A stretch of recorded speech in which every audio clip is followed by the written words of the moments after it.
Assalamualaikum warahmatullahi wabarakatuh. Perkenalkan, nama saya Habibatun Nuaima, mahasiswi dari Universitas Indonesia Timur Makassar, prodi D3 Kebidanan.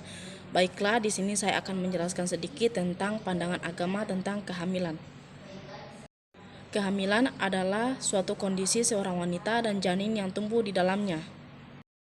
Kemudian kehamilan juga bisa diartikan sebagai proses reproduksi yang memerlukan perawatan secara khusus agar berlangsung dengan baik. Kemudian selanjutnya tanda-tanda persalinan. Tanda-tanda persalinan ini dibagi menjadi beberapa bagian. Yang pertama ada sakit pinggang, yang kedua nyeri yang sama, ringan, mengganggu dan hilang timbul tiba-tiba. Yang ketiga kram pada perut bagian bawah, yang keempat seperti kram menstruasi dan dapat disertai dengan rasa tidak nyaman di paha.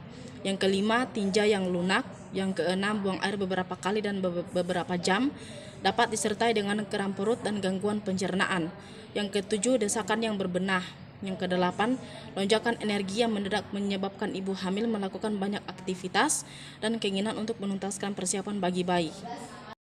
Selanjutnya, pandangan Islam tentang kehamilan dan persalinan. Yang pertama, kehamilan. Allah Subhanahu wa Ta'ala telah menciptakan manusia secara berpasang-pasangan. Ada laki-laki, ada juga perempuan. Dengan adanya pasangan tersebut, manusia dapat berketurunan dan berkembang dari masa ke masa.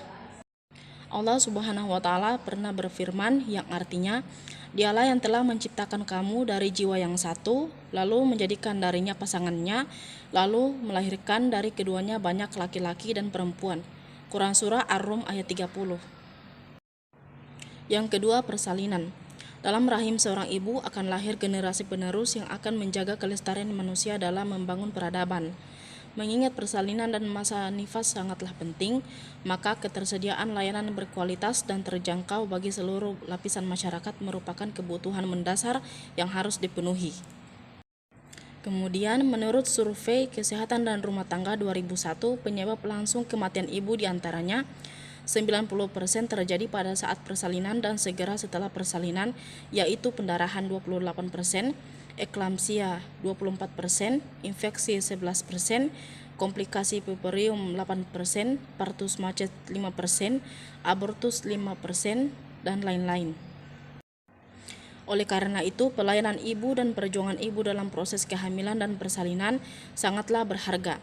Dalam surah Luqman ayat 14, Al-Quran mengabadikan perjuangan ibu selama kehamilan.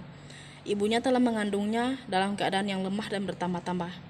Allah Subhanahu wa Ta'ala memberikan kemuliaan kepada ibu melahirkan melalui sabda Rasulullah SAW yang artinya, wanita yang meninggal karena melahirkan adalah syahid. Hadis riwayat Ahmad. Yang selanjutnya, hak-hak anak dalam Islam. Anak-anak berhak atas nafkah yang ma'ruf, baik secara kesehatan dan sosial. Yang pertama ada air susu ibu atau ASI, merupakan makanan pokok dan paling bagus bagi anak terutama ketika hari pertama kelahirannya. Islam telah menegaskan kepada orang tua agar memberi ASI yang cukup kepada anaknya hingga usia 2 tahun. Seperti firman Allah Subhanahu wa Ta'ala yang berbunyi, seorang ibu mengandung anak dan menyapih, memberikan air susu kepada anaknya selama 30 bulan. Quran Surah Al-Ahqaf ayat 15. Yang kedua, makanan yang cukup. Di samping ASI, seorang anak juga membutuhkan makanan tambahan seiring dengan bertambahnya usia. Orang tua harus menyediakan makanan yang cukup dan bergizi supaya anak-anak tumbuh sehat dan cerdas. Dalam masalah nafkah, Islam memberikan tanggung jawab tersebut kepada suami sebagai pemimpin dalam rumah tangga. Seperti firman Allah Subhanahu wa Ta'ala yang artinya, ayah harus memberikan kepada mereka nafkah dan pakaian dengan ma'ruf. Quran Surah Al-Baqarah ayat 233. Kemudian yang ketiga, pakaian yang layak. Di samping makanan, seorang anak juga membutuhkan perlengkapan sehari-hari seperti pakaian yang layak dan bersih. Masa bayi merupakan masa rentan terhadap berbagai penyakit. Dan yang terakhir, tempat tinggal yang memadai. Seorang anak harus disediakan tempat tinggal yang layak dan bersih sesuai dengan kemampuan seorang ayah. Islam mengakui kesederhanaan dalam hidup, tetapi sederhana tidak identik dengan kumuh dan jorok. Rasulullah SAW bersabda, yang artinya kebersihan adalah sebagian dari iman.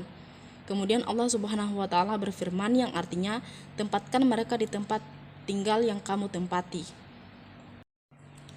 Sekian dari saya, lebih dan kurangnya mohon dimaafkan. Dan saya akhiri, wabillahi taufiq wal hidayah. Wassalamualaikum warahmatullahi wabarakatuh.